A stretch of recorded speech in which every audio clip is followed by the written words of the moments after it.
Mhm. Silakan absen dulu.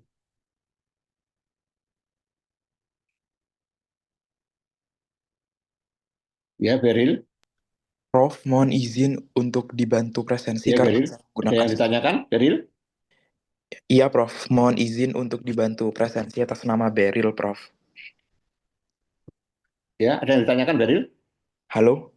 Ya, ya. Iya, Kenapa? Prof. Mohon izin untuk dibantu presensi atas nama Beril karena menggunakan satu device, Prof. Beril nomor berapa kamu ya? Beril Christopher. Yang atas, Prof. Atas. Atas. Nggih. Iya, 7 nomor ya. 7. Nggih. Ya, ya. Matur nuwun, Prof. Oke, Beril. Permisi, Prof. Atas Ya, nama Zanaila juga mohon Azza. dibantu. Ya, Azza. terima Naila. kasih. Alhamdulillah. Oke, Azza. Terima kasih, Prof. Ya, ada lagi?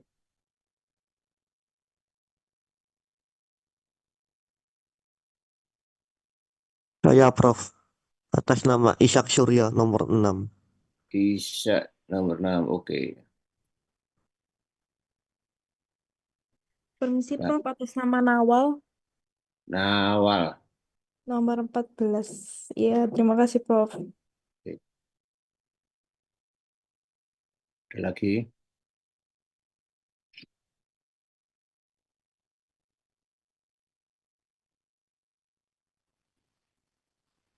Ayo silakan absen dulu.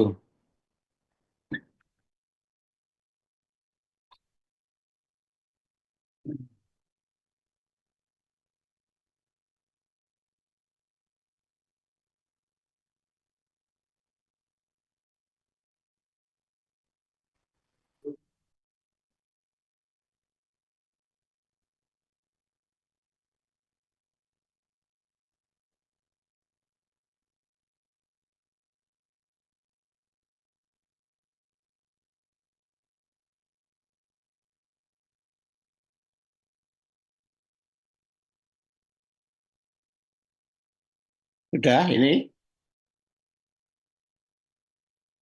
Sudah nggak ada lagi nih?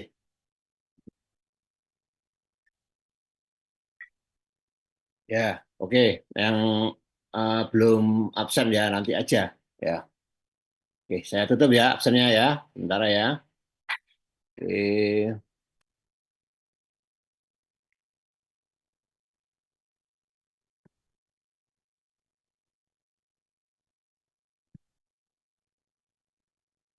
Baik. Saya share lagi.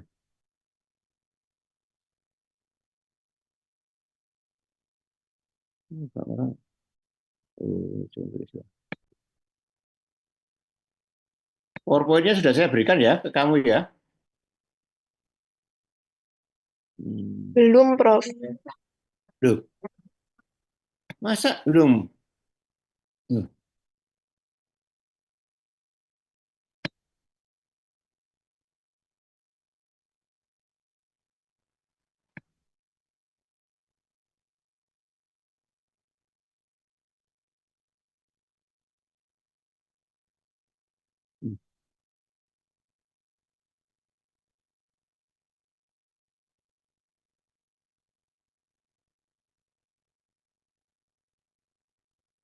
Apa sudah bisa dilihat ya PowerPoint-nya ya? Halo? Belum terlihat Prof. Loh,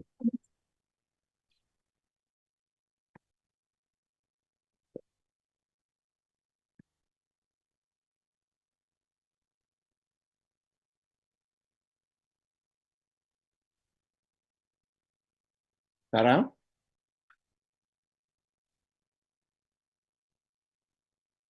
Sekarang sudah terlihat? Sama aja Prof. Loh, belum ya? Sip, sip, sip, sip.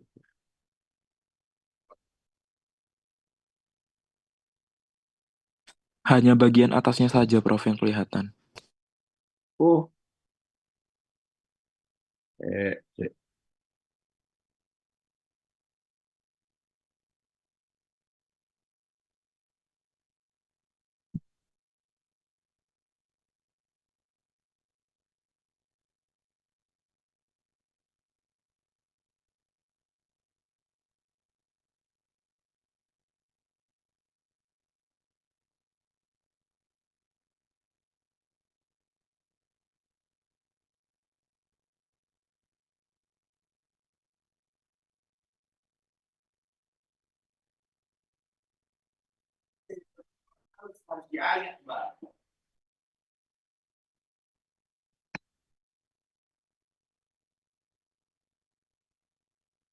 Gimana? Sudah terlihat, Prof. Sudah terlihat? Sudah terlihat? Sudah. Sudah. Oh, alhamdulillah ya. Oke, baik. Kita mulai. Bismillahirrahmanirrahim. Assalamualaikum warahmatullahi wabarakatuh. Saya mohon semua untuk bisa melive-kan kameranya ya. Jadi kalau kamu ikut seminar, ikut dengan kuliah itu agak berbeda ya. Pada saat kamu ikut seminar, silahkan saja kamu close kamera ya. Tapi pada saat kuliah, ya seharusnya kamu apa namanya melive-kan kameranya ya. Jadi kita akan kuliah sama-sama ya. Cuman kamu di rumah gitu aja sekarang ini ya. Itu ya.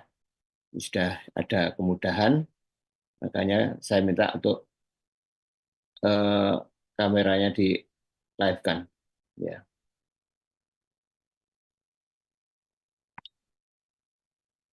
Syarin, Timotius, oh Timotius sudah ya ini kok, tapi nggak ada orangnya itu ya. Ishak Surya. Hmm, Bentar, Prof. ya, oke. Ya, baik ya. Ya, saya mulai. Bismillahirrahmanirrahim. Hari ini kita akan membahas tentang biosintesis protein. Kemarin sudah saya jelaskan bagaimana itu DNA, sifat-sifat DNA, apa yang dikerjakan oleh DNA ya. DNA itu eh, kita terkait dengan apa yang disebut sebagai dogma sentral Crick dan Watson ya. Masih ingat ya? Dogma sentral ada tiga itu. DNA membuat DNA, kemudian DNA membuat RNA, kemudian RNA membuat protein gitu ya. Nah, yang kemarin sudah saya jelaskan bagaimana caranya DNA membuat DNA ya, termasuk repair-nya, perbaikannya ya. Ada unscheduled DNA synthesis dan termasuk juga ada AGT yang akan memperbaiki kerusakan pada O6 guanin ya. Nah, sekarang waktunya saya akan menjelaskan tentang eh, bagaimana DNA itu membuat RNA dan sekaligus nanti RNA membuat protein ya hari ini termasuk juga nanti ekspresi dari gennya ya. Jadi contoh saja ya. Nanti kalau S2 lebih akan lebih saya detailkan lagi untuk ekspresi gen ini ya. Nah, kalau sekarang ini kamu saya beri contoh saja ya. Baik. Sekarang DNA membuat RNA. Bagaimana DNA itu membuat RNA? Caranya ini ada sudah di depan sendiri sudah ada gambarnya. Jadi ini inti sel. Ini nukleus ya. Nah, pada nukleus itu terdapat DNA. Nah, DNA ini di dalam nukleus itu melakukan transcription ya, transkripsi ya. Artinya DNA ini membuat RNA. RNA-nya panjang. Loh, kok ada merah hijau itu, Prof? Nah, ini yang merah hijau ini, yang merah ini adalah ekson, yang hijau ini intron. Jadi RNA itu terdiri dari ekson dan intron. Ya. Nah, jadi kamu bercatatan di anu itu di sini Kak, saya jelaskan karena saya kan nggak bisa nulis di papan tulis ini ya. Saya tidak bisa nulis di papan tulis ini ya. Jadi ya sebetulnya bisa, cuman saya teknologinya gimana ya ini. Sebetulnya saya bisa nulis di sini nih ya. Gimana caranya? Apa ini ya?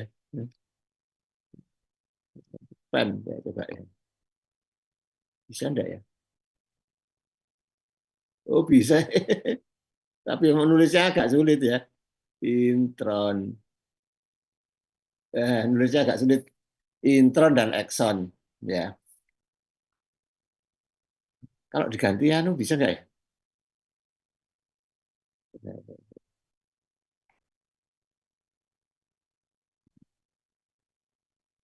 Ganti ketik bisa enggak ya? Research pen ya. Ganti ketik bisa enggak ya? Nggak ada ya. Oh, nggak ada. Nggak ada. Ya. Jadi di sini ini ada yang merah ini adalah ekson, sedangkan yang hijau ini intron. Ekson, intron, ekson, intron, ekson, intron begini ya. Selang-seling. Ya, nggak ada ekson, ekson, intron, intron, nggak ada. Tapi setelah ekson, intron. Setelah ekson, intron. Nah, kemudian RNA tersebut akan mengalami yang namanya splicing. Splicing ini adalah menghilangkan intron. Ya, beri catatan ya di situ ya. Saya nggak bisa nulis nih. Ya, splicing ini adalah menghilangkan intron. Jadi kalau dihilangkan intronnya, lo kan tinggal eksonnya aja, bro. Benar, ya. Tinggal eksonnya saja. Ekson gandeng ekson, gandeng ekson, gandeng ekson, gandeng ekson, jadilah yang dinamakan mRNA. Jadi mRNA itu isinya hanya ekson saja, ya. Bisa dipahami nih? Bisa dipahami? Kalau ada yang belum paham, disampaikan loh ya. Jadi kalau ada yang belum paham, silakan angkat tangan di situ. Raisen ya, Raisen. Nanti saya beri waktu untuk bertanya. Ya, jadi yang namanya mRNA itu isinya hanya ekson tok. Loh lah ya intronnya tadi, Prof. Intronnya tadi ya dibuang, dia didaur ulang lagi untuk menjadi apa namanya bahan baku dari DNA, ya. Ya, seperti itu. Nah, mRNA ini harus ditranslate, harus diterjemahkan, ya. Diterjemahkan ke dalam apa? Ke dalam protein. Jadi mRNA ini hanya berisi kode-kodenya saja, ya. Nah, kode-kode itu disebut sebagai kodon. Jadi kodon itu adalah apa kodon itu? Kode-kode yang terdapat pada mRNA untuk menghasilkan asam amino tertentu. Ya.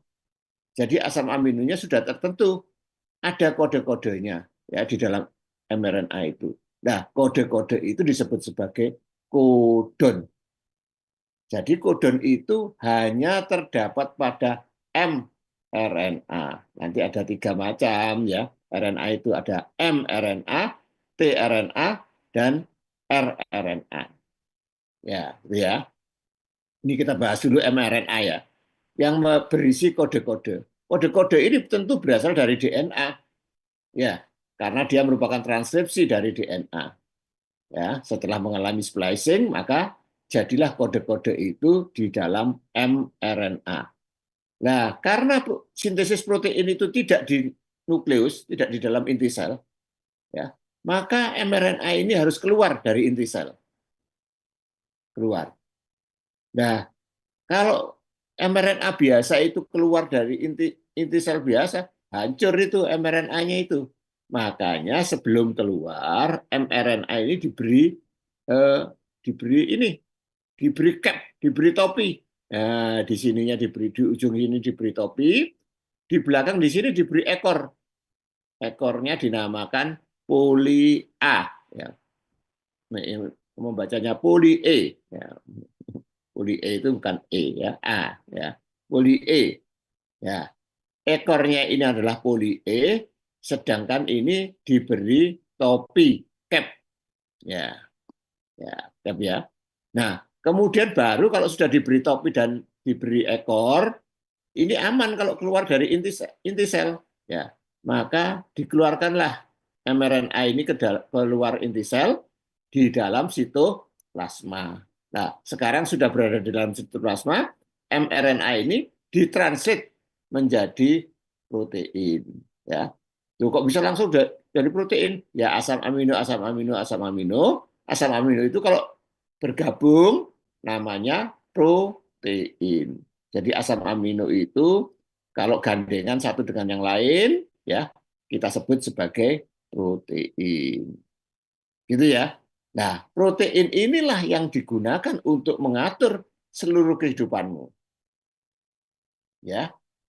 kamu tumbuh, kamu besar, kamu menjadi wanita, ya, hormonalmu diatur, ya, detak jantungmu diatur, ya, perkembangan dari ginjalmu diatur, itu dari apa namanya pengaturan protein ini, ya, semuanya diatur oleh protein, ya. Makanya saya katakan di awal bahwa seluruh kehidupanmu itu diatur oleh DNA. Kamu berbahagia, kamu sedih, kamu sedang stres, ya. Loh, apakah berpengaruh, Prof, itu pada apa namanya perkembangan di dalam seluruh tubuh? Sangat berpengaruh. Jadi pikiranmu itu akan berpengaruh di dalam eh, semua proses yang ada di dalam tubuhmu. Ya, pada saat seorang wanita misalnya pikirannya kacau, stres sekali, ya, maka menstruasinya juga kacau. Ya, kacau nggak? Kacau toh, ya, kacau. Karena itu mempengaruhi semua proses, ya. Bahkan kadang-kadang terjadi keseimbangan hormonalnya tidak tidak seimbang. Wah, terjadi kekacauan keseimbangan hormonal antara progesteron dan estrogen, ya, maka bisa-bisa terbentuk apa? Terbentuk apa? Kista. Ya. Jadi kista itu penyebabnya adalah ketidakseimbangan hormonal, ya. Jadi kalau kamu fine-fine saja, pikiranmu kamu jaga baik, olahraga yang insya Allah apa namanya keseimbangan hormonalmu pun bagus, ya, dan pertimbanganmu juga bagus, ya. Nah, orang itu kalau di dalam berada dalam suatu keseimbangan itu pertimbangannya bagus, ya. Tapi lain orang yang mendapatkan tekanan, orang yang sedih, selalu sedih, kemudian apa namanya marah, ya, dendam, ya, nah itu keseimbangan hormonalnya jelek.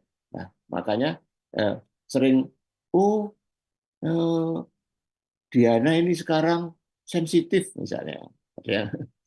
Diana ini sekarang sensitif misalnya.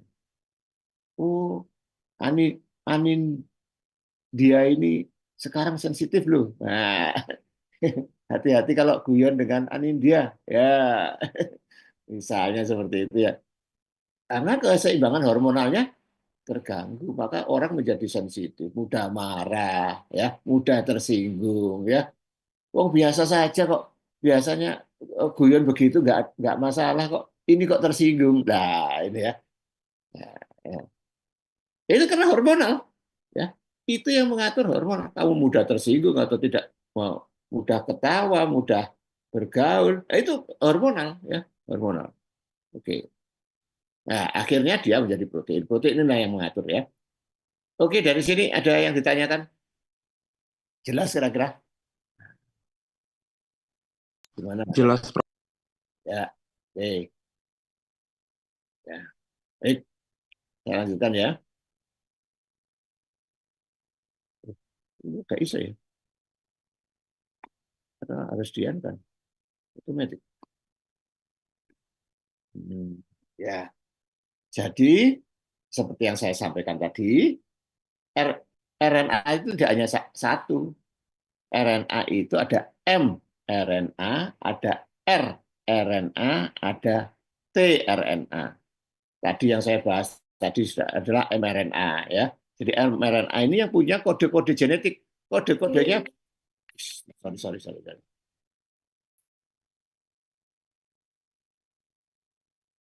Bu Suci. Halo, Assalamualaikum, Bu Suci. Kuliah. Eh? Oke. Iya, ya. Yuk.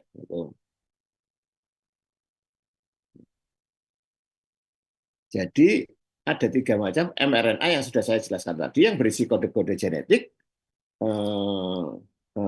Kemudian rRNA. rRNA ini ribosomal RNA. Ya. Kamu tulis, ya, ribosomal RNA. Apa ini rRNA, ya? ribosomal RNA. Jadi RNA ini berupa protein, juga protein. Dia tempat disintesisnya protein. Ya. rRNA ini tempat disintesisnya protein, ya, yang memproses sintesis protein. Kemudian tRNA adalah transfer RNA. Transfer RNA ini adalah tugasnya membawa asam amino yang dipinta oleh mRNA. mRNA ini minta AUG, AUG, ya gitu ya. Ini kan ada AUG ya di bawah ini. AUG itu codon awal itu ya, initiation codon ya. AUG, AUG, maka tRNA sudah tahu, oh apa yang harus dibawa. Yang dibawa ke sini harus metionin, gitu loh. Ya. Jadi RNA ini bagian membawakan, ya, membawakan asam amino kepada mRNA ini, yang meminta mRNA ini prosesnya terjadi pada ribosomal RNA, gitu ya. Jelas ya ini ya, hubungan antara mRNA, rRNA, dan tRNA.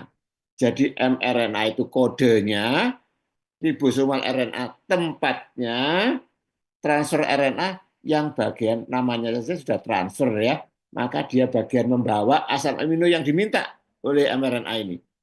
Dan itu tidak pernah salah gitu ya, tidak pernah salah karena ada 3. Ya, Tuhan itu sudah menciptakan 3 kode AUG menyandi 1 asam amino. Ya, setiap AUG pasti menyandi 1 asam amino. Ya, itu ya. Artinya mRNA ini sedang minta metionin, metionin, metionin, metionin. Nah, gitu ya. Maka nanti datanglah tRNA yang membawa metionin ya. Berikutnya misalnya ACA. Ya. Maka datanglah tRNA yang membawa asam amino apalagi. Gitu ya. Nanti ada kode-kodenya nanti saya berikan. Kira-kira sudah jelas sudah ya? Jelas ya? Mudah-mudahan ya. Mudah-mudahan. Lanjut.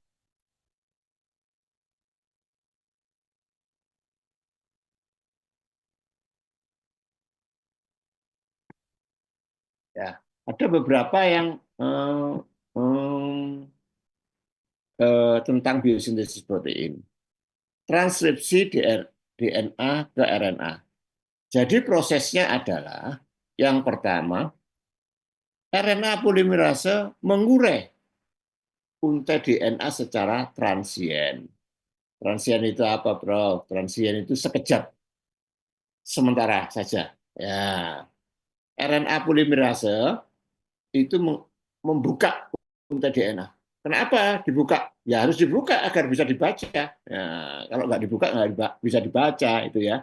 Nah, kamu ingat pada waktu replikasi DNA, apa yang membuka untai DNA? Ada 2 enzim itu yang membuka. 1, helikase. Kedua, ayo kamu ingat. Yang kedua ada 2, bukan 1 saja. Kalau helikase saja, begitu membuka, dibiarkan tutup lagi. Harus dipertahankan. Yang satunya adalah SSBP, single strand binding protein. Ya, jadi ada 2 enzim itu, helikase dan. Nah, kalau untuk sintesis RNA ini, maka adalah RNA polimerasenya sendiri yang mengurai untai DNA. Jadi RNA polimerase ini punya 2 tugas. 1, membuka untai DNA. Kedua, namanya polimerase, pasti dia mensintesis RNA.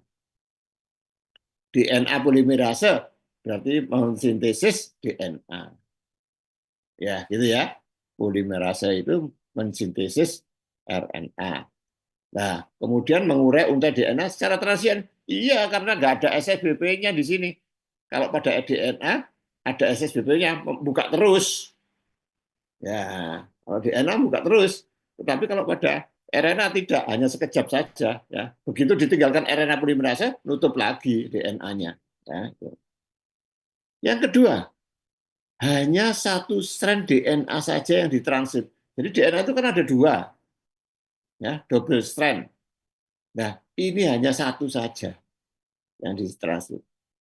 Yang mana, Prof?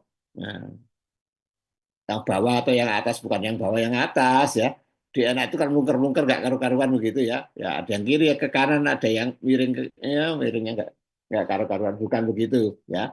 Tetapi yang disintesis adalah pada strand yang anti-sen. Hanya DNA yang eh, DNA yang disintesis menjadi mRNA itu hanya yang strand yang anti-sen. Apa, Prof? Yang strand anti-sen itu? Strand yang anti-sen itu apa?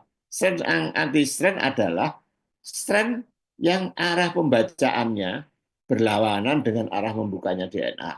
Membukanya DNA ke kanan, membacanya ke kiri, maka berlawan. Maka itulah yang strand anti-sen. Kamu ingat arah pembacaan selalu dari 5 aksen menuju ke 3 aksen. Gitu ya.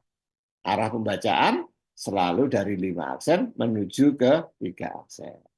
Nah, kalau dibaca 5 ke arah 3 itu berlawanan dengan arah membukanya DNA, ya maka dialah yang antisen ya. Kemudian berikutnya adalah nanti akan saya jelaskan lagi nih ya, antara strand yang antisen dan yang sen ya. Transkripsi RNA adalah proses konservatif. Konservatif itu antara induk dengan anaknya nggak sama. Kalau semi konservatif seperti DNA itu, induk dengan anaknya sama persis. Ya. Maka sintesis DNA kita kenal sebagai sintesis yang semi konservatif. Induk dan anaknya sama persis.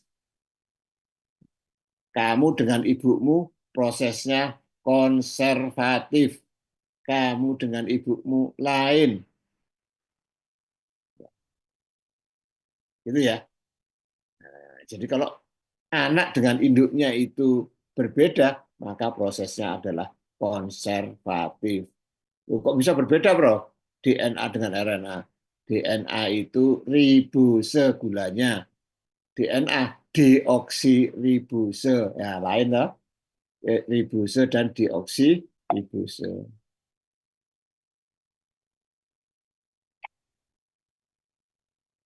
Nah, DNA punya timin. Pada RNA tidak punya timin. Adenin pada template akan membentuk ikatan dengan urasil. Jadi pada RNA tidak dikenal timin itu apa. Ya. Nah, yang dikenal adalah urasil. DNA. Makanya di sini adenin pada template tidak berikatan dengan timin, tapi dia akan berikatan dengan urasil. Sedangkan sitosin tetap ya, sitosin akan membentuk ikatan dengan guanin. Urutan sintesis RNA selalu dari 5 aksen menuju ke 3 aksen pada leading strand.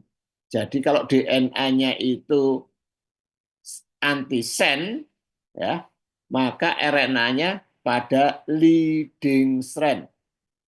Makanya RNA tidak dikenal adanya fragmen Okazaki. Kemarin sudah saya jelaskan fragmen Okazaki ya. Ya, itu fragmen Okazaki. Pada apa itu? Fragmen Okazaki disintesis pada lagging strand. Karena RNA ini hanya disintesis satu saja dan hanya pada leading strand, maka RNA tidak mengenal fragmen Okazaki. Ya. Maka inilah jawabannya kalau kamu ditanya, mengapa pada RNA tidak terjadi fragmen Okazaki? Nah, kamu menjawabnya harus bahwa RNA itu sintesis pada leading strand, sedangkan fragmen Okazaki kan pada lagging strand. Nah, jadi tidak terjadi fragmen Okazaki gitu ya. Jelas lah ini ya, jelas ya. Baik, lanjut. Transkripsi dimulai dari pembentukan kompleks yang stabil antara RNA polimerase dengan kontrol sekuen atau promoter. Jadi yang menyuruh terjadinya transkripsi itu adalah promoter. Promoternya sendiri tidak terekspresi, ya, promoternya, tapi dia bagian menyuruh. Nah, ibaratnya gen itu adalah pabriknya, nah ini adalah manajernya. Ya. Kamu tidak bisa menyuruh, pabrik kamu harus menghasilkan obat ini. Nggak bisa. Kamu cukup menyuruh promoternya. Ya. Sehingga nanti promoternya yang akan menggerakkan pabriknya itu untuk menghasilkan obat tertentu, misalnya paracetamol misalnya. Nah, promoternya, semua promoternya. Nah, kayak kamu misalnya kamu mengundang siapa ya, artis terkenal ya ke Fakultas Farmasi misalnya. Apa misalnya Bunga Citra Lestari misalnya. Kamu mengundang Bunga Citra Lestari ke Fakultas Farmasi. Apakah kamu WA ke Bunga Citra Lestari? Oh, kamu bisa nggak hari Kamis ke Fakultas Farmasi? Ya, nggak tahu dia ya. Nah, coba kamu hubungi promoternya. Ya. Ada Bunga Citra Lestari ada sendiri yang mengurusi ya. Kapan dia harus ke farmasi, kapan harus ke mana Manado, kapan harus ke Jakarta, kapan itu sudah ada yang ngatur sendiri. Nah, itu promoternya ya. Jadi kamu kalau misalnya itu ya minta ke promoternya untuk Bunga Citra Lestari datang di Fakultas Farmasi. Ya, begitu. Jadi kalau apa namanya kamu menciptakan suatu obat, nah, kamu menciptakan suatu obat baru, maka obat baru ini harus bisa berkomunikasi dengan promoternya. Ya, obat baru ini berkomunikasi dengan promoternya memerintahkan terjadi transkripsi. Nah, terjadi transkripsi ini, maka obat tersebut kalau misalnya terjadi berarti obat tersebut punya efek ya. Kalau tidak bisa berkomunikasi dengan promoternya, maka ya obatnya nggak punya efek gitu ya. Nah. Oke, lanjut lagi. Sintesis mRNA dikatalisis oleh RNA polimerase. Jadi polimerase ini yang mensintesis mRNA. Kalau DNA ya DNA polimerase. RNA polimerase juga berfungsi sebagai membuka untai DNA, tadi sudah saya sebutkan. Ya. Sintesis mRNA dihentikan oleh transcription terminator. Jadi ada transcription terminator namanya, yaitu yang disebut sebagai kodon terminal. Kodon terminal itu kodon terakhir. Kalau sudah dibaca kodon terakhir itu, maka sintesis mRNA berhenti. Gitu ya. Nanti saya tunjukkan ada kodon stop kodon ya, kodon terminal ya. Nanti itu menyatakan bahwa sintesis mRNA sudah berhenti. Sintesis protein adalah proses di mana sel membuat protein, terjadi dalam tahap transkripsi dan translasi. Jadi yang dinamakan sintesis protein itu adalah transkripsi dan translasi. Loh, Prof, yang replikasi tidak, Prof? Tidak termasuk. Ya. Jadi mulai disebut sintesis protein itu pada saat transkripsi dan translasi. Replikasi tidak termasuk di dalam sintesis protein. Di dalam dogma sentral hanya ini. Transkripsi adalah transfer instruksi genetik. Nah, adalah transfer instruksi genetik dalam DNA ke mRNA dalam nukleus. Ini mencakup 3 langkah.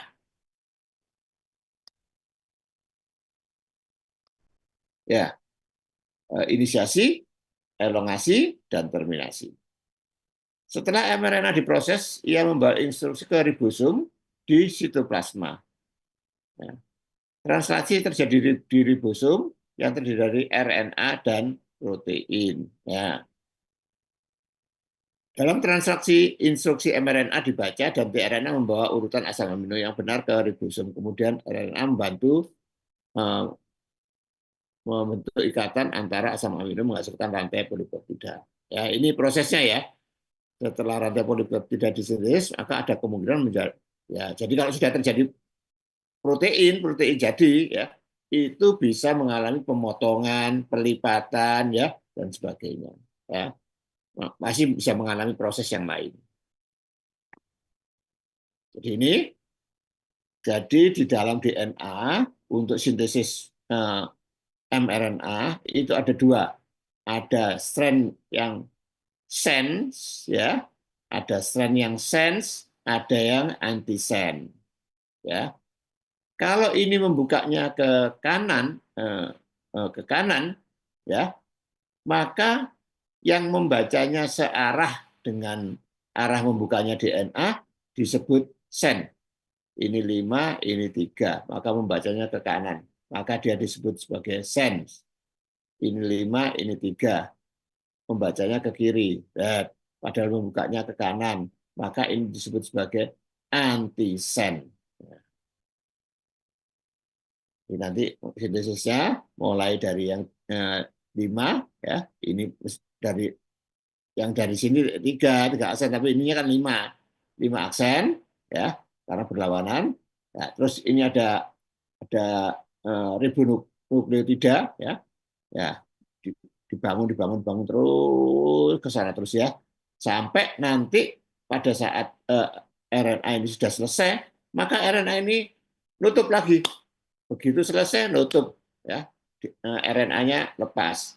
Begitu selesai disintesis, DNA-nya nutup, ya, RNA-nya lepas. Terus begitu terus, sehingga nanti pada saat sudah mencapai terminal, ya, maka DNA-nya akan nutup, ya, RNA polimerase meninggalkan DNA-nya nutup, ya, DNA-nya nutup, RNA-nya lepas. Nah, itu ya.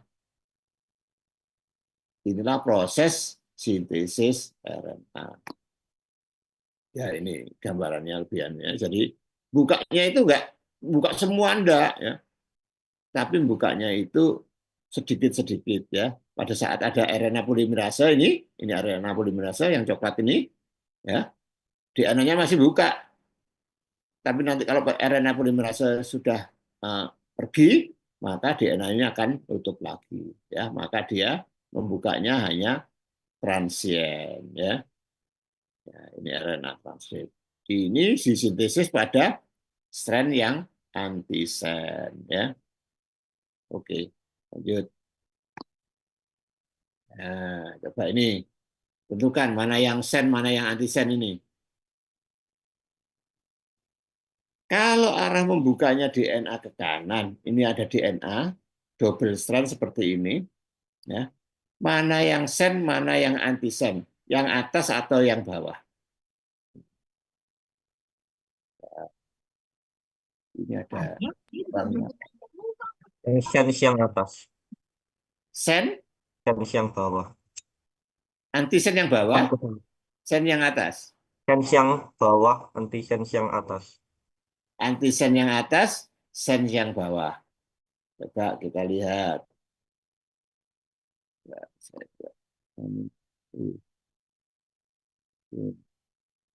Syahira, Alia. Nah, Syahira, kamu pendapatmu yang mana ini? Yang antisen yang mana? Atas atau yang bawah? Tadi temanmu sudah nyatakan yang atas itu yang antisen, yang bawah sen. Pendapatmu sendiri yang mana? Yang antisen yang atas, Bro. Yang atas. Oke, saya tanya lagi. Gadis Jasinda, Elisha, kamu milih yang mana? Antisen? Gadis? Antisennya yang atas, Bro. Yang atas ya? Semua yang atas ya? Berarti semua sudah paham ya? Nah, ini caranya ngetes bahwa ini mahasiswa sudah paham atau enggak. Nah, kalau ada yang tidak paham, lah nanti bisa cari temannya ya. Nah, ini sudah ketinggalan berarti. Tidak. Kita lihat arah membacanya. Yang atas itu arah membacanya ke kiri. Dari 5 menuju ke 3. Yang bawah, arah membacanya ke kanan. Dari 5 menuju ke 3. Karena antisen itu arah membacanya berlawanan dengan arah membukanya DNA, maka yang atas inilah yang antisen. Ya. Yang ditranslate berarti yang atas. Yang coding strand adalah yang atas. Nah, yang atas ini kita sebut sebagai coding strand. Jadi strand yang membawa kode itu yang bawah tidak membawa kode, ya kodenya hanya di atas, gitu ya. Kan hanya satu yang ditranskrip, ya, yang atas antisen, yang tengah G. Oke, sudah paham kalau gitu ya. Lanjut. Apa sih perbedaan RNA dan DNA? RNA itu ribose gulanya. Ribose itu dua aksennya ini, coba perhatikan di dua aksen, ini OH. Kalau deoksiribose, ini H. Jadi deoksiribose itu memang kehilangan oksigen pada posisi dua aksen, ya. Dua aksen deoksiribose, kehilangan oksigen pada ini. Kalau ini gulanya DNA, kalau yang ribose gulanya RNA. Ya, perbedaan yang lain, ya, selain ribose dan dua deoksiribose, DNA itu double strand. Kalau RNA hanya satu. Ya. Kemudian DNA itu semi konservatif, RNA konservatif, induk dengan anaknya berbeda. DNA disintesis pada inti sel, RNA dibuat di dalam inti sel, tetapi sintesisnya keluar dari inti sel. Nah ini. Untuk membuka DNA itu digunakan helikase dan SSBP, tapi untuk membuka DNA pada sintesis RNA digunakan RNA polimerase. Kalau pada DNA kita kenalan ACGT, tapi kalau di RNA kita kenal ACGU, bukan T. Di sini A akan berikatan dengan T, C berikatan dengan G. Kalau pada RNA, A akan berikatan dengan U, ya, dan C akan berikatan dengan G. Ya.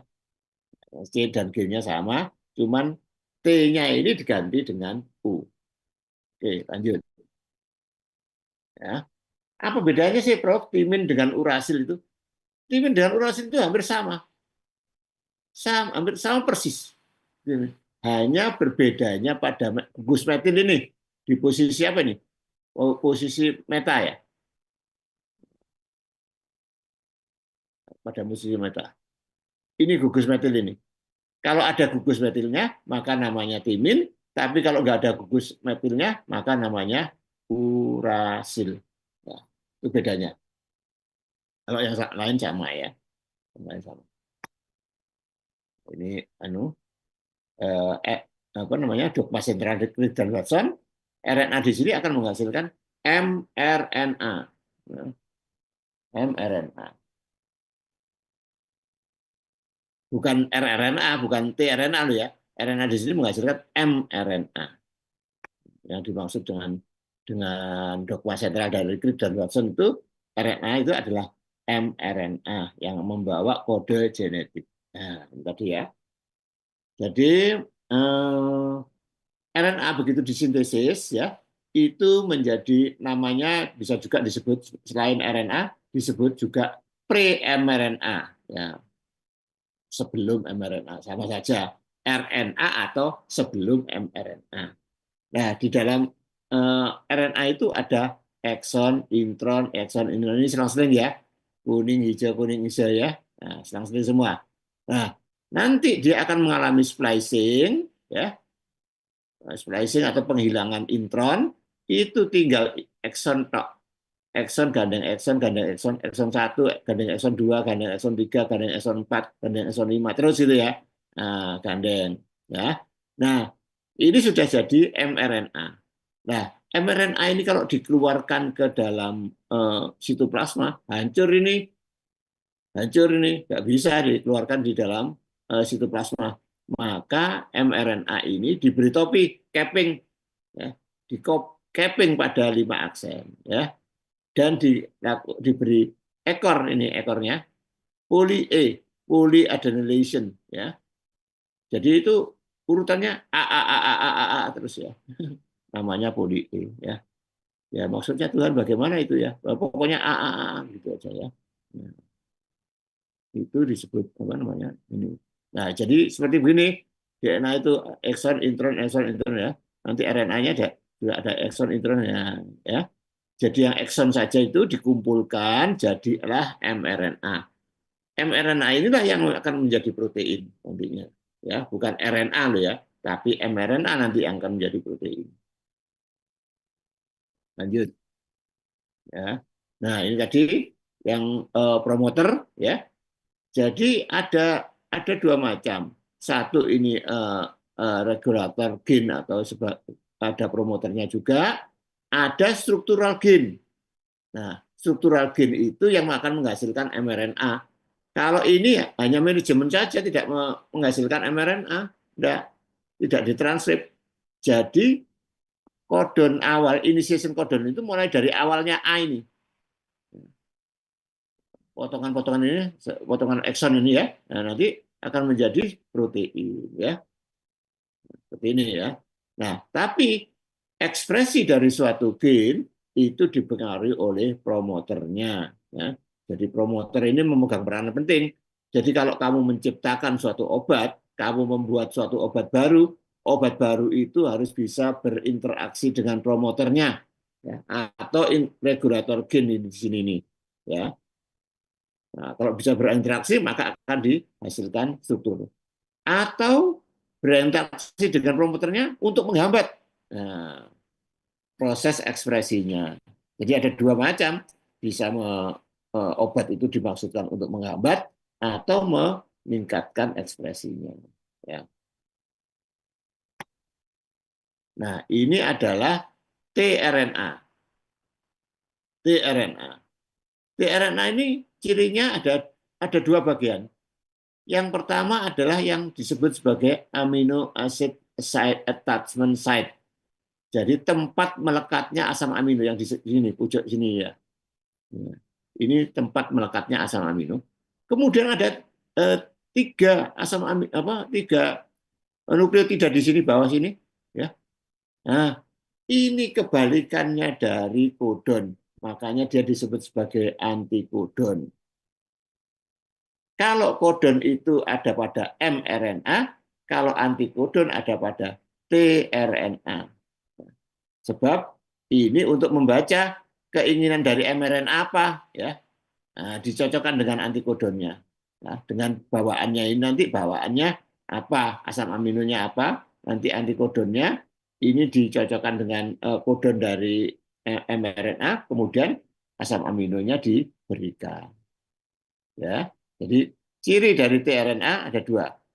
Satu, amino acid attachment site, yang kedua adalah antikodon. Kalau mRNA hanya satu, hanya kodon saja, ya.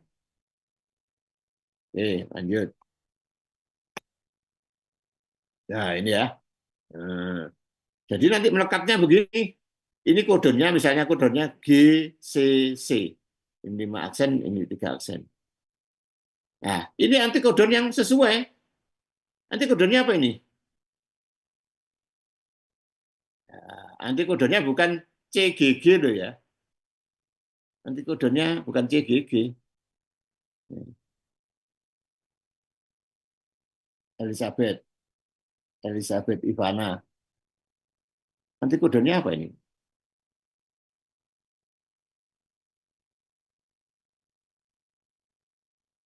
Apa Elizabeth? Kalau kodonnya GCC, antikodonnya apa?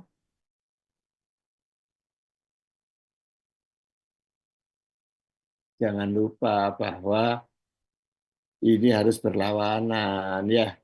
Kalau ini 53 dari sini, maka yang atas ini 5-nya di sini, 3-nya di sini ya.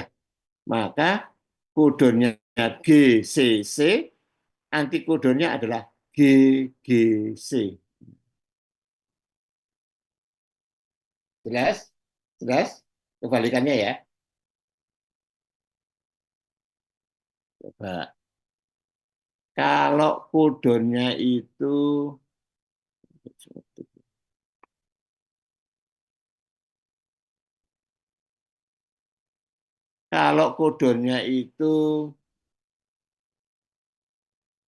ACG, antikodonnya apa? Beryl, Christopher. Kodonnya ACG. Antikodonnya apa?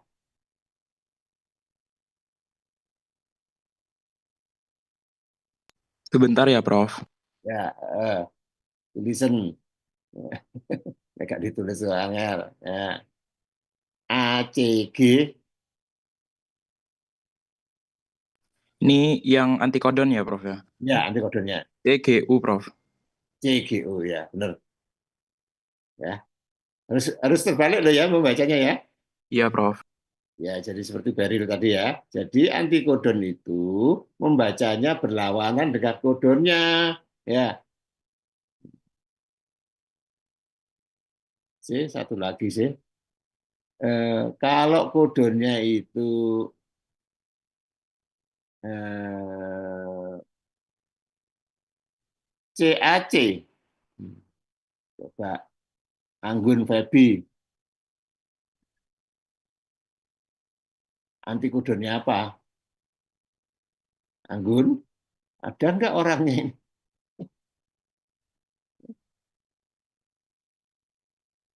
Anggun Febi nggak ada orangnya ya. Ya, yang kuliah itu ini gambarnya saja, yang kuliah. Ya, oke. Esperanza Putri. Nah, Antikodonnya GUG, Prof. GUG ya. Ya, coba di anu terbalik ya. Oke, baik. Dari dua ini saya anggap, nah ini saya anggap bahwa kalian sudah paham ya. Semuanya sudah paham. Walaupun mungkin ada yang nggak paham, mungkin harus belajar lagi yang tidak paham ya. Oke, lanjut. Nah, bagaimana sintesis proteinnya? Bagaimana sintesis proteinnya? Jadi begini, ini ada 3 RNA. Ini adalah rRNA yang bunder-bunder ini, yang bulat-bulat ini. Ini ya, bulat-bulat ini adalah rRNA, ribosomal RNA. Kemudian ada yang panjang ini adalah mRNA. Sedangkan yang punya 2 tangan, nah ini masih ingat ya, yang punya 2 tangan ini adalah tRNA. Jadi tiga-tiganya berada di sini semua pada saat sintesis protein. Ya, baik mRNA, rRNA maupun tRNA. Jadi ini mRNA itu masuk ke dalam rRNA ini, masuk ke dalam ribosomal RNA. Ya, masuk kemudian dibaca AUG. Ya. Kemudian maka akan datang antikodon CAU di sini sambil membawa metionin karena AUG memang menyandi metionin. Nah, CAU akan membawa metionin kemudian melekat di sini pada P site. Sedangkan A site-nya kosong, sisi A-nya kosong. Nah, kemudian ini kodonnya adalah CCG, kemudian akan datang antikodon CGG. Nah, CGG ini akan melekat di sini sambil dia membawa prolin. Ini ya. Sambil membawa prolin di sini dekatkan sini. Nah, metioninnya digandeng dengan prolin. Paham nggak ya prosesnya ini ya? Bisa dipahami enggak ya? Bisa ya, mudah-mudahan bisa ya. Nah, saya ulangi lagi. Jadi ini ada mRNA, rRNA, tRNA. mRNA ini menyandi AUG. Nah, kemudian datanglah tRNA dengan antikodon CAU. Nah, melekat di situ, gitu ya. Sambil membawa metionin. Metioninnya gandeng di sini. Ya. Nah, sisi yang kosong, kodonnya CCG, kemudian didatengin antikodon CGG. Sini. Nah, sambil membawa prolin. Nah, nanti pada rRNA ini, ribosomal RNA ini, membantu pemutusan metionin ini dengan dengan tRNA-nya, terus untuk digandeng dengan prolin. Metioninnya digandeng dengan prolin. Sehingga sudah terjalin ada 2 asam amino yang bergandengan metionin dan prolin. Gitu ya. Metionin dan prolin digandeng. Nah, Kalau sudah methionine dan prolin ini gandeng seperti begini, maka ribosomal RNA pindah ke kanan, geser ke kanan. Dan ya, coba kita lihat.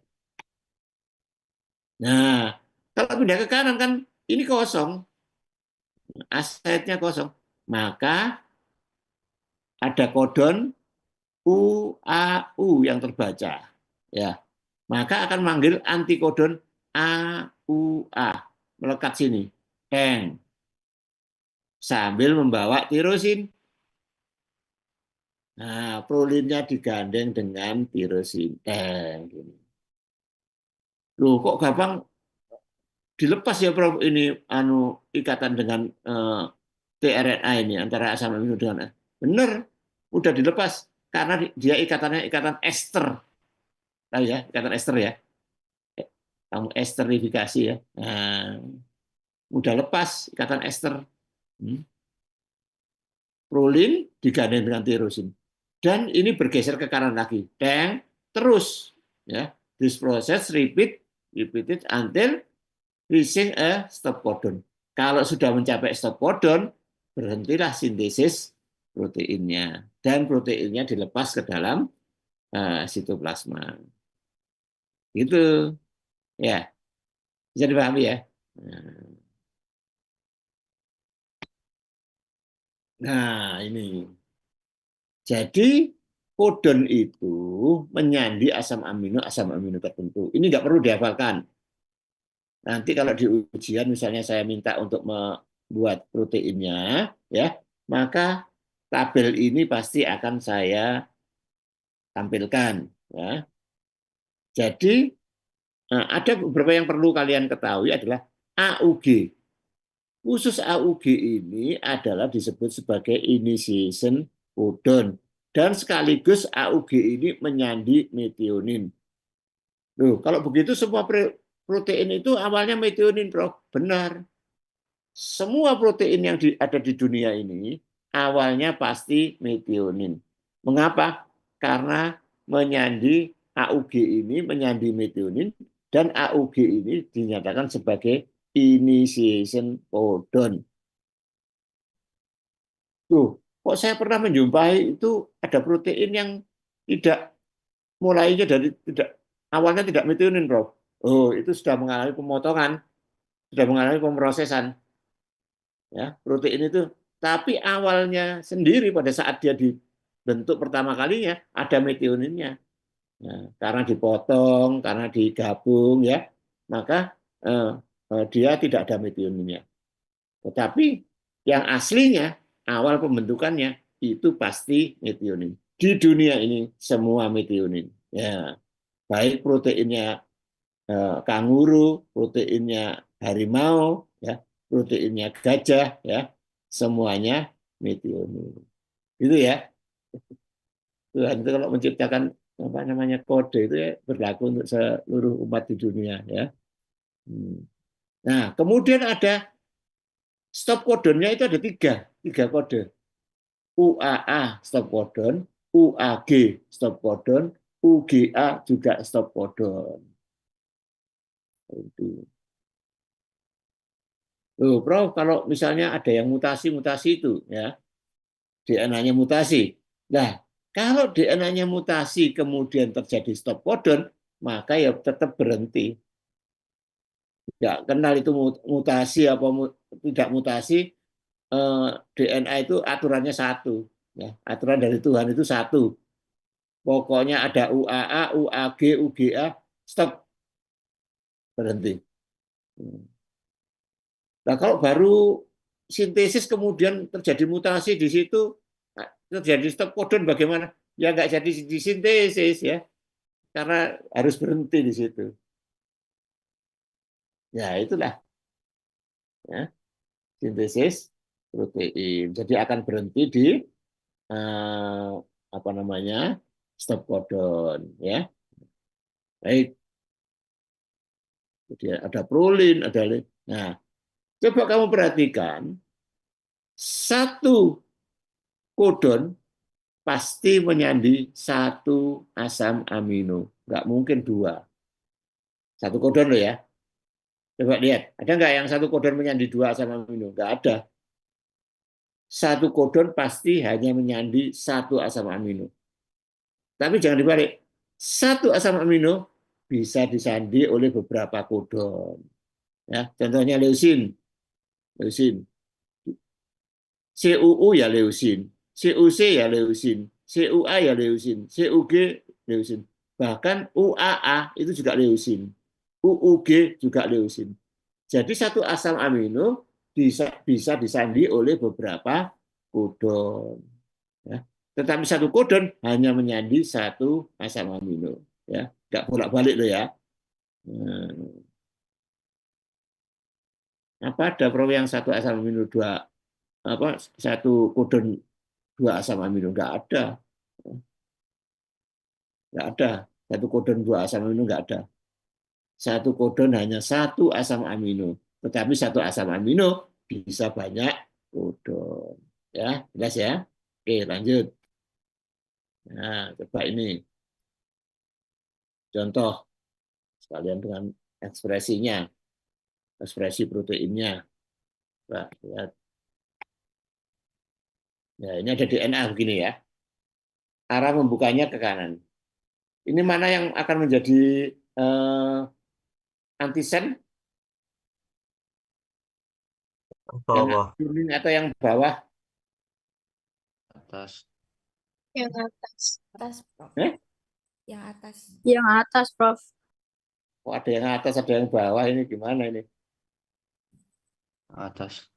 Yang atas Prof. itu membacanya kemana yang atas itu? Dari 5 menuju ke 3. Membacanya ke kiri. Arah membukanya ke kanan. Kalau begitu berlawanan. Maka yang atas inilah yang antisen. Ya, yang akan diterjemahkan yang atas. Yang kuning.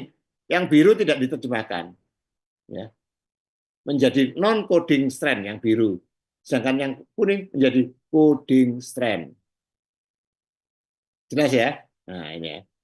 Lanjut. Bagaimana ini? Nah, gitu yang kuning antisen ya. Nah, mRNA-nya bagaimana nih? Sekalian dengan kita lihat juga asam aminonya. Nah, coba donnya. Kalau atas ini tiga aksen, maka saya mulai dari 5 aksen ya. Kebalikannya, 3 aksen ini harus 5 aksen, enggak? Jangan sama-sama tiganya ya.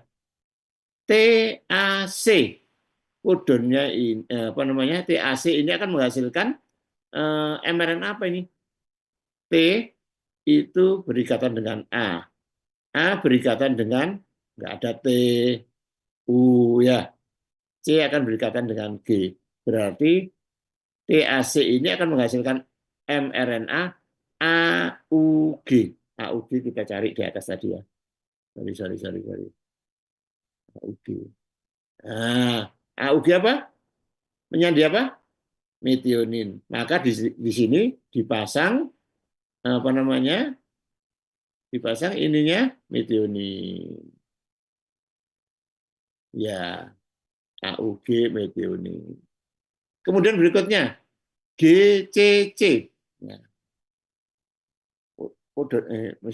Membacanya mestinya kebalik ya, karena 53 ya. CCG. Nah, kodenya apa ini CCG ini? GGC ya. Ya. CCG ini ke sana. Apa namanya? Kodenya kebalikannya sana. CGG. Nah, coba kita lihat. CGG. Ternyata CGG itu coba kita lihat ke atas. CGG, cari CGG. CGG ini. Ini dia apa? Arginin. Ya. Kalau begitu dia apa namanya? Masang arginin. Gitu seterusnya. Ya. Ya. CGG arginin. Kalau ini AAG apa kodenya? Apa? Bunga Novita, AAG kodenya apa? Kodenya UUC. UUC. UUC. Masa Mbak Ailatul Mardiah. CUU. Oke. Ya. Oke. Gimana? CUU ya? Apa itu ya? Bocor. Jadi CUU. Dan CUU ini menyandi leusin AAG. Sekarang ada DNA-nya CGT. Kodenya apa? CGT.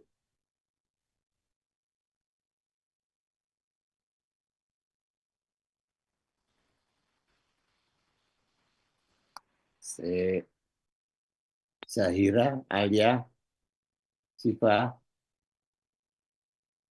apa Zahira? ACG, Prof. A C G ya. Ya, kita lihat ACG menyandi treonin. Dan yang terakhir ini anu loh ya, ini DNA apa namanya? DNA hanya ini aja, contoh saja, enggak pasti sepodon ya.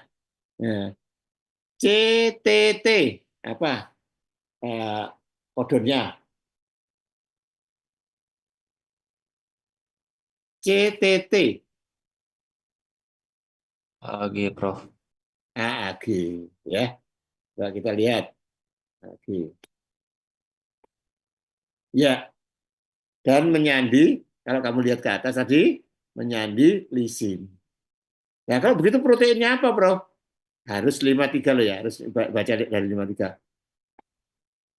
Jadi proteinnya metionin, arginin, leusin, treonin, dan lisin. Ini proteinnya. Jelas ini? Ada yang kurang jelas? Silahkan ditanyakan.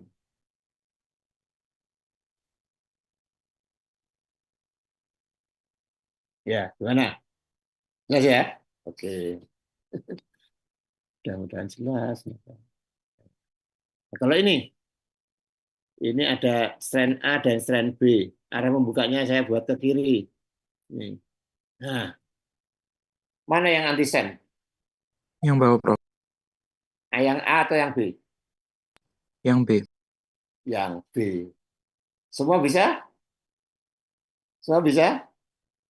Nah, nanti itu ditranslate tuh ya, diterjemahkan. Perhatikan 53-nya loh ya. Perhatikan 53-nya, jangan sampai keliru. Nah, dan ini kalian harus mencoba di rumah ya. Mencoba perhatikan 53-nya. Nah, strand yang mana yang antisen? Yang B tadi sudah jawab temanmu. Kemudian mRNA-nya mRNA-nya bagaimana? Terus proteinnya bagaimana? Nah, ini nanti ini juga ditanyakan.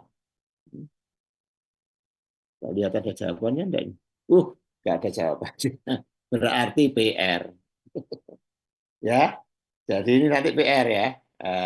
Strain mana yang antisen? Tadi sudah jawab. mRNA-nya bagaimana? Proteinnya bagaimana? Cocokkan dengan teman-temanmu ya. Apakah cocok atau tidak cocok? Kalau tidak cocok ya cari mana yang benar ya di antara kalian ya. Oke, saya tinggalkan ini apa namanya? Ada yang ditanyakan tentang ini? Yang ditanyakan? Coba minum dulu.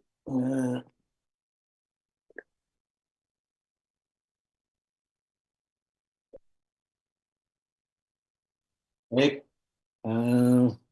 saya lanjutkan dengan ini ya. Jadi ini adalah contohnya ya berikutnya ya. Jadi makanya kenapa biologi farmasi ini dulu memang diajar oleh orang-orang kedokteran, tetapi sekarang sudah diajar oleh orang farmasi sendiri ya.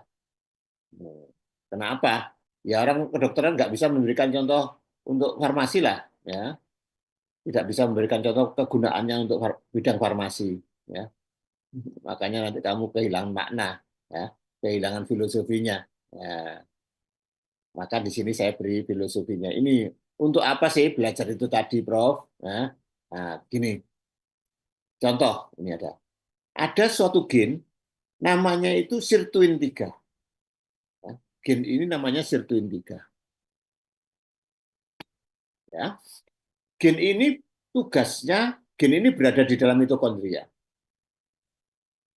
Tugasnya apa sirtuin 3 itu? Tugasnya adalah meredam reaktif oksigen spesies yang dihasilkan pada saat terjadi metabolisme. Di apa namanya? Di mitokondria itu kan terjadi metabolisme terus ya.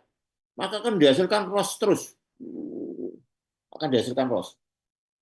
Nah, ini kalau sirtuin 3-nya nggak berfungsi, tidak berfungsi, maka sel itu akan kebakaran karena ROS-nya terlalu banyak.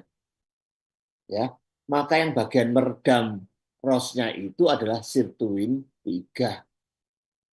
Ya. Dan kalau apa namanya mitokondrianya sudah kebakaran, maka selnya akan mati, pasti itu. Ya, selnya pasti akan mati karena sirtuin 3-nya ditekan, kemudian ROS-nya banyak, ya selnya akan kebakaran dan akan mati. Nah, ini salah satu contoh obatnya ya. Jadi obatnya adalah yang saya contohkan di sini adalah epigalokatekin galat. Ini dari komponen utama dari teh hijau ya, EGCG. Kenapa kok diambil EGCG, Prof? EGCG ini antioksidan ya. Makanya saya ambil contoh EGCG. Dan EGCG ini kekuatannya sangat-sangat kuat antioksidannya. Dan bisa bertindak sebagai free radical scavenger. Apa, Prof? Free radical scavenger itu? Free radical scavenger itu adalah penangkap radikal bebas. Ya. Jadi radikal bebas itu ditangkap. Sehingga radikal bebasnya tidak berkeliaran lagi. Kalau hanya antioksidan saja, hanya memberi elektron saja, maka antioksidan radikal bebas itu nanti masih bisa berkeliaran lagi dan dia membuang elektronnya kemudian mencuri elektron lagi. Nah, itulah. Makanya ini kalau EGCG ini free radical scavenger. Lain dengan vitamin C. Vitamin C juga antioksidan, tapi dia hanya memberikan elektron pada radikal bebas. Vitamin C bukan free radical scavenger, tapi EGCG free radical scavenger. Selain antioksidan, juga free radical scavenger. Dan EGCG ini kalau dibandingkan dengan vitamin C, nggak ada apa-apanya vitamin C itu ya. EGCG ini aktivitas antioksidannya 100 kalinya vitamin C. Kamu sudah mengenal vitamin C aja sudah antioksidan tinggi ya. Nah, saya makan bro. Apa namanya? Apel, bro. Jeruk, bro. Oke, antioksidan. Ya, tapi itu antioksidan ecek-ecek itu ya, rendah. Tapi kalau kamu sudah minum teh, lah ini baru antioksidan tinggi ya. Nah, karena EGCG itu aktivitasnya 100 kalinya vitamin C. Ya. Jadi kalau kamu minum teh 1 gelas itu setaranya kalau kamu minum teh 1 gelas dengan minum makan apel misalnya, berapa kilo apel itu yang dibutuhkan ya. Nah ini ya perbandingannya sangat tinggi ya. Nah ini EGCG ini ditengarai